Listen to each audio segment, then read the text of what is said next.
Dans cette vidéo, je vais faire une étude de variation d'une fonction rationnelle, de cette fonction-là, définie par f de x égale x2 plus 1 divisé par x, et puis répondre à une certaine petite question ici. D'abord pour l'étude de variation. Donc j'ai cette fonction, il faut faire une étude de variation, voir quand est-ce que ma fonction est croissante, quand est-ce qu'elle est décroissante, mais avant ça, quand est-ce qu'elle est définie, etc. Et tracer le graphe. Donc f de x, c'est égal à x2 plus 1 divisé par x. D'abord calculons le domaine de définition.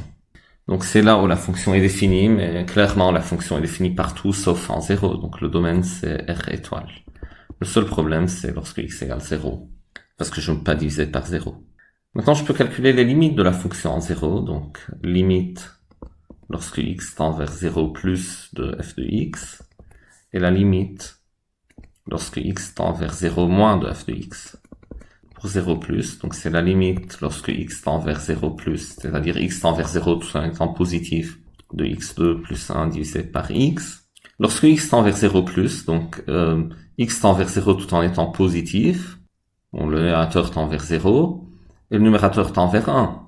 Donc le rapport des deux, c'est de la forme 1 sur 0, le nombre 1 divisé par un nombre qui est infiniment proche de 0, donc c'est l'infini.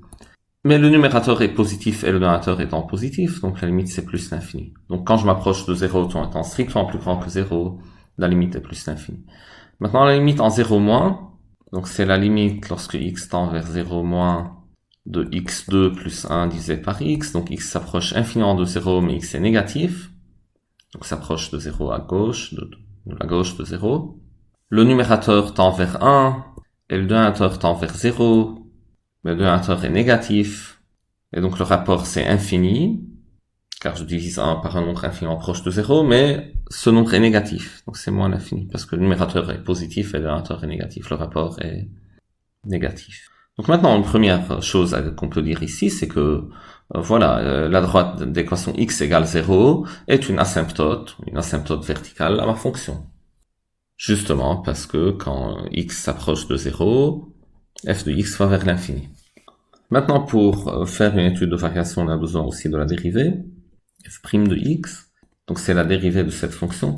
Bon, pour l'écriture de cette fonction, on a intérêt en fait à diviser le numérateur par le dénominateur, donc on aura x plus 1 sur x, on peut l'écrire comme ça, parce que c'est juste plus simple pour calculer la dérivée de la somme c'est la somme des dérivées, donc c'est 1 moins 1 sur x2, et là, je mets au dénominateur commun, donc x2 moins 1 sur x2. C'est x moins 1 facteur x plus 1 divisé par x2. Donc la dérivée est négative si x est entre moins 1 et 1 et positif ailleurs. Donc je peux faire maintenant mon tableau de variation. Et voici, j'ai x, donc ça peut varier entre moins l'infini et plus l'infini. Mais au point 0, j'ai un problème.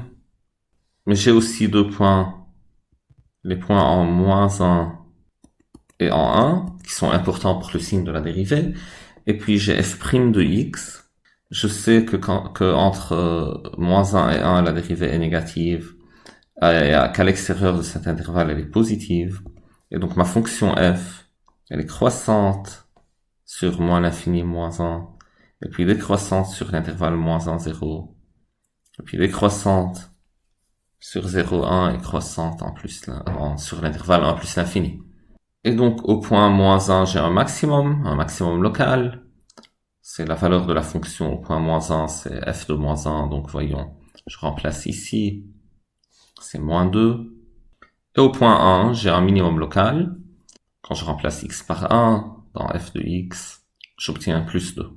Et lorsque x tend vers 0 moins, la limite est moins l'infini, celle qu'on vient de calculer, en 0 plus, elle est égale à plus l'infini.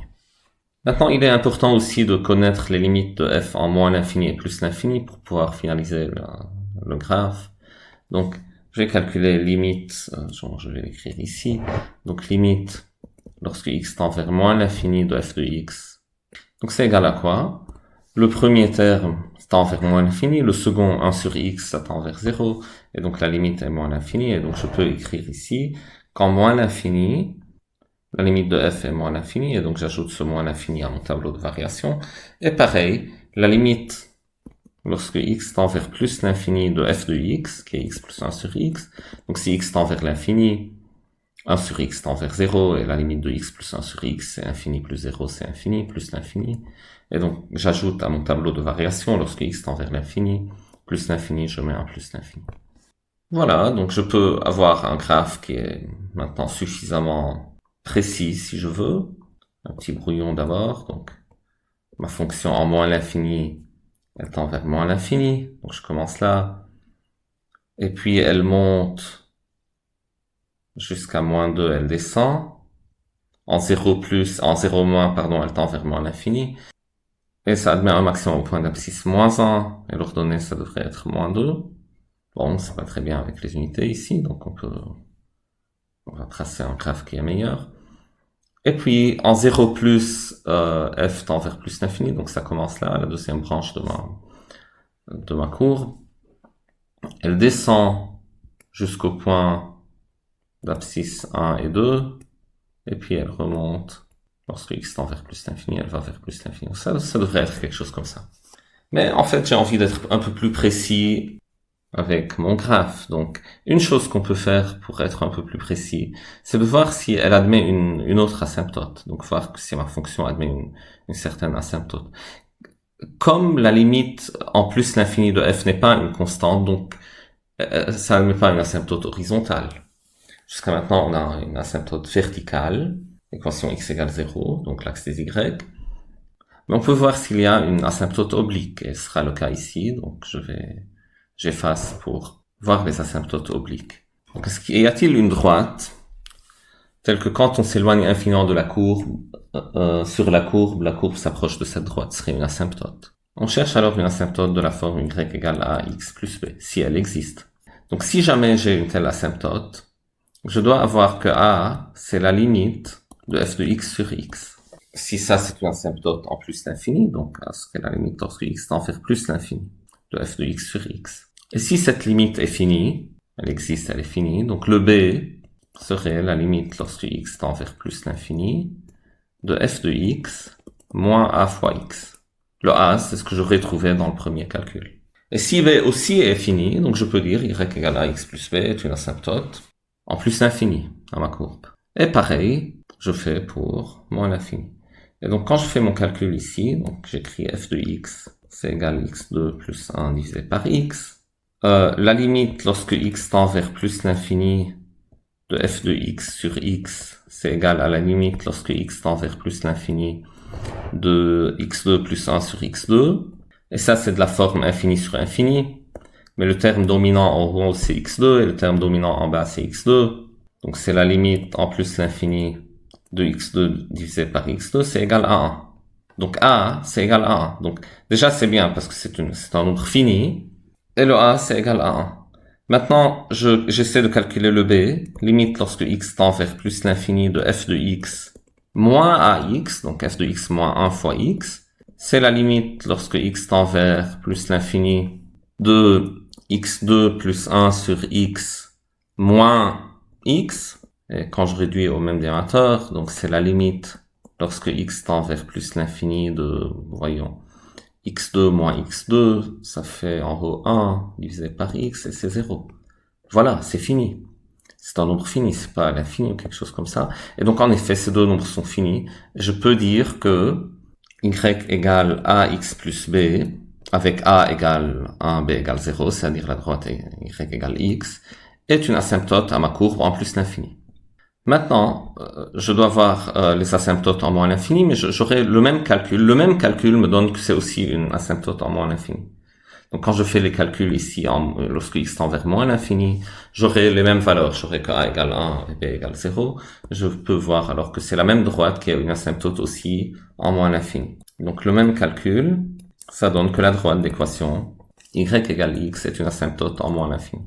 C'est-à-dire si j'ai un point M de la courbe, M, x, y, et que x est infiniment grand, tend vers plus l'infini, ou que x tend vers moins l'infini, le point va s'approcher infiniment de cette droite-là, la première bisectrice qui est une asymptote. Et donc maintenant, on peut être plus précis quand on trace notre graphe.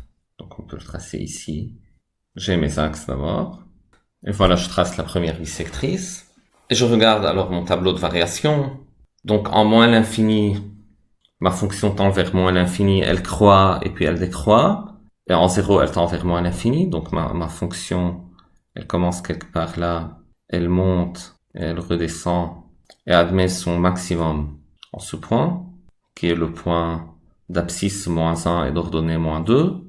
Et puis l'autre branche de ma fonction, en 0 plus, ça va vers plus l'infini, donc commence là, ça descend jusqu'au point 1, 2, et ça remonte, et quand je m'éloigne infiniment, elle s'approche infiniment de cette droite-là, la première bisectrice, parce que la première bisectrice est aussi une asymptote en plus l'infini. Donc d'abord, le graphe n'est pas excellent, parce que ça doit être... la courbe devrait être parfaitement symétrique par rapport à l'origine, parce que quand je constate f de moins x, c'est égal à moins f de x, donc j'ai une symétrie centrale. Mais bon, ça donne une idée, tout à l'heure je vais utiliser un logiciel pour tracer cette courbe. Remarque que je souhaite dire avant, c'est juste l'écriture de f de x comme x plus 1 sur x, ça me dit directement que y égale x est une asymptote, parce qu'on voit que lorsque x tend vers plus l'infini ou vers moins l'infini, ce terme-là tend vers 0, et le terme qui reste, c'est l'équation d'une droite. Et donc je peux dire la courbe s'approche infiniment de cette droite-là, en plus l'infini ou moins l'infini. La deuxième question, c'est, je prends un point m variable de la courbe, et puis d est la tangente à la courbe en ce point. Et puis cette droite d, la tangente, elle coupe les asymptotes, on a deux asymptotes, en deux points, qu'on appelle EF. Montrer que le point M est le milieu de EF et calculer l'aire, montrer que l'aire du triangle OEF garde une valeur constante et il faut calculer cette valeur.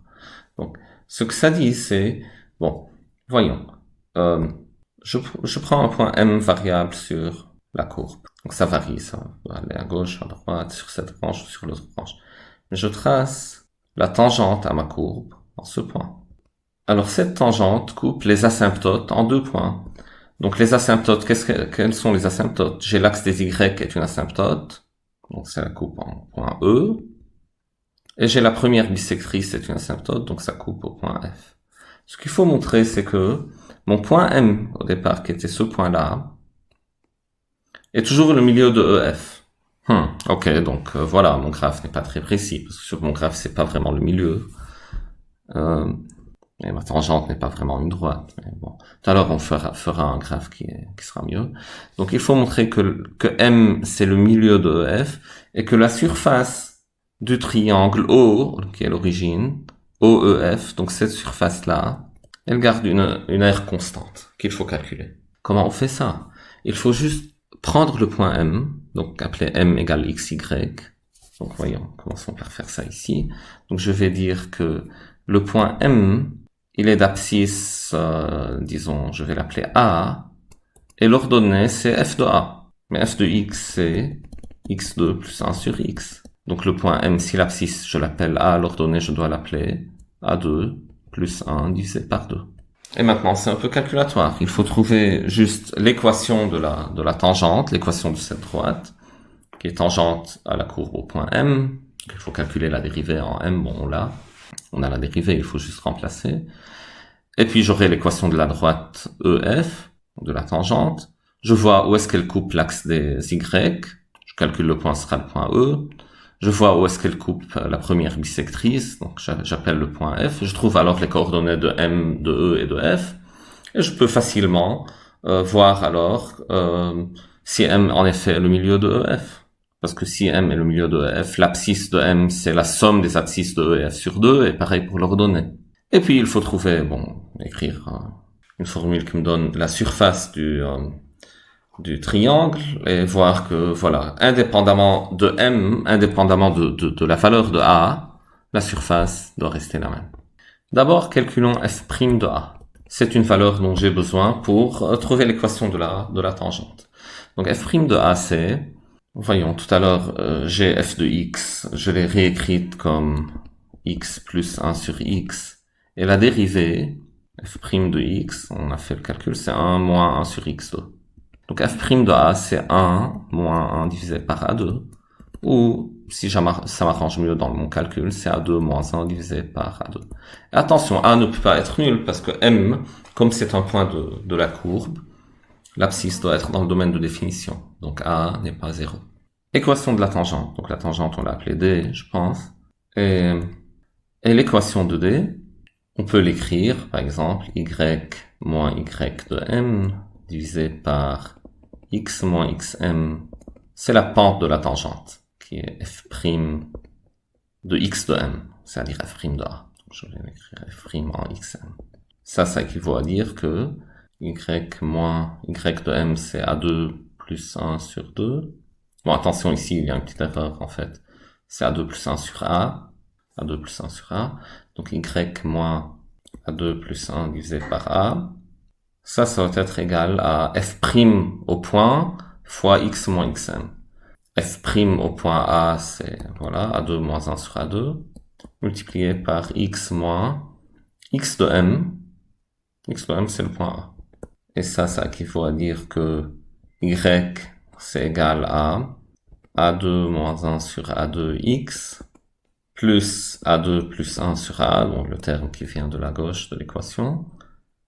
Et ce terme-là, le A multiplié par ce coefficient, donc moins, je multiplie A par A2 moins 1 sur A2, donc je peux simplifier par A haut et bas, il me reste un A2 moins 1 divisé par A. Donc l'équation de la tangente, c'est Y égale à A2 moins 1 sur A2 x. Et ça, quand je fais le calcul, donc j'ai A2 moins A2, ça donne 0, et donc il me reste 2 sur A. A2, bon, plus 2 sur A. Ça, c'est l'équation de ma tangente. Ou si on préfère, y c'est égal 1 moins 1 sur A2 x plus 2 sur A. Ça revient au même. Ok. Maintenant, il faut trouver les coordonnées de E et F, et puis voir que M est le milieu de E, F. Voyons coordonnées de E. Donc, clairement, E appartient à la droite D, dont j'ai l'équation, mais je sais que E aussi appartient à l'axe des Y, donc x de E égale 0. Donc j'écris c'est le point de D avec, bon de D, de petit d ici, de la tangente, avec x égale 0. Et donc quand je remplace dans D x par 0, j'aurai que y doit être égal à 2 divisé par A. Donc E, c'est le point 0, 2 sur A. Maintenant pour les coordonnées de F, donc clairement F c'est un point de D mais qui est aussi de la première bisectrice, donc je dois avoir que abscisse égale ordonnée. Donc je l'écris ici, coordonnées de F. Je dis c'est le point de D, de la tangente D avec y égale x, abscisse égale ordonnée. Et donc quand je remplace, je dois avoir que x du point F doit être égal, bon, le point F doit vérifier, les coordonnées doivent vérifier l'équation, mais aussi vérifier que y égale x. Donc j'écris l'équation avec y égale x, je trouve le x c'est le x de F. Donc x du point F c'est 1 moins 1 sur A2, multiplié par x du point F, plus 2 divisé par A. Donc si je développe, j'aurai que x de F c'est égal x de F moins x sur A2 plus 2 sur A. Et là c'est un qui simplifie. Et donc j'aurai que x divisé par A2 c'est égal à 2 sur A. Et ça donne que x c'est égal à 2 fois A2 divisé par A. Et ça c'est 2A. Simplifié par A. Attention, bien sûr, A est non nul parce que c'est l'abscisse du point M qui est le point de la courbe. Maintenant, si x de f c'est égal à 2A, y c'est quoi? C'est aussi 2A parce que voilà, le point F appartient à la première bisectrice. Donc je peux écrire que le point F c'est le point d'abscisse 2A et d'ordonnée 2A. Et maintenant, est-ce que, bon, la question c'est montrer que M est le milieu de EF. Donc voyons, calculons le milieu de EF et constatons que c'est égal à M. Et M c'est le point qui est là. Abscisse A ordonnée à 2 plus 1 sur 2. Donc milieu de EF. Les coordonnées du milieu sont abscisse plus abscisse sur 2 et ordonnée plus ordonnée sur 2. L'abscisse de E c'est 0 plus l'abscisse de F c'est 2A divisé par 2. L'ordonnée de E c'est 2 sur A plus l'ordonnée de F c'est 2A divisé par 2. Et ça c'est égal à A. Donc le terme de gauche, l'abscisse c'est clairement A. Et l'ordonnée, bon quand je divise par 2 j'aurai 1 sur A plus A. Donc c'est A2 plus 1 sur A. A2 plus 1 sur A. C'est exactement M. C'était le point M. Voici, c'est écrit ici. M, c'est l'abscisse A et d'ordonnée A2 plus 1 sur A. Donc c'est égal à M. Et c'est ce qu'il faut. Parfait. Maintenant, on dit calculer la surface de ce triangle-là, assuré, OEF, et voir que ça garde une valeur constante. Donc je vais dire que la surface d'un triangle, c'est base, bon, cette base-là, disons, fois la hauteur, divisé par 2. Ici, je prends quoi comme base et quoi comme hauteur? Bon, je peux choisir, si je prends ça comme la base, cette grandeur-là, donc OE, la longueur de OE, c'est la base. Alors la hauteur, c'est cette grandeur-là, tout ça, qui est x de f. Donc si la base c'est OE, c'est-à-dire y de E, la hauteur c'est x de f. Donc je dois multiplier y de E fois x de f divisé par 2. Et ça doit me donner une valeur constante. Je vais l'écrire ici. Voyons où sont les coordonnées de E et f. Donc c'est pas grave, je vais écrire ici. Surface, c'est égal à base fois hauteur sur 2. Donc c'est YE fois, donc ça c'est la base. Je dois le prendre en module, mais c'est positif. Fois la hauteur, c'est la distance entre f et l'axe des Y. Donc c'est juste l'abscisse de f. X de f divisé par 2. Y de E, c'est, voilà, 2 sur A, multiplié par X de F. X de F, c'est 2A. Je dois diviser par 2, donc multiplié par 1,5. Et ça donne, A simplifie, et j'aurai 4 divisé par 2, 2. 2 unités de surface, ou unités d'air. Et c'est indépendamment du point M, parce que, bon, c'est indépendant du A. A, c'était l'abscisse de M. Donc, quel que soit le point M, la surface va toujours être égale à 2, et ça répond à la dernière question. Donc, essayons de visualiser ça avec un logiciel. Donc, voici ma courbe avec ses asymptotes. Et voici la tangente au point M. Donc, j'ai choisi un point M. Et ça, c'est l'équation de la tangente en M. M d'abscisse A. Donc, je peux varier, en fait, le point M. Le point M, c'est là où la courbe coupe la tangente. Donc, si je varie le paramètre A qui est l'abscisse de M, donc, ma tangente varie. Et maintenant, les points où ma courbe, où la droite, en fait, coupe les asymptotes, où cette tangente coupe les asymptotes, ce sont les points E et F. Bon, ici, voilà, ça, je dois l'appeler F. L'autre, c'est E. Pour rester cohérent avec nos notations de tout à l'heure. Et voilà. Donc, la surface du triangle, c'est la surface en hachuré, en bleu. Et la valeur, l'aire de cette surface, donc l'aire de ce triangle, ne devrait pas changer. Elle devrait toujours être égale à 2 unités d'air. Indépendamment du choix de A. Donc, ce serait intéressant de voir ce cas-là, en fait, où A est exactement égal à 1, alors la tangente est horizontale. Et là, c'est clair, en fait, visuellement, que l'aire est égal à 2 unités de surface. J'ai la longueur. J'ai un triangle rectangle. L'aire, c'est 2 fois 2 sur 2, donc c'est 2. Mais je dis que cette aire ne change pas, aussi quand je fais varier A. C'est toujours égal à 2.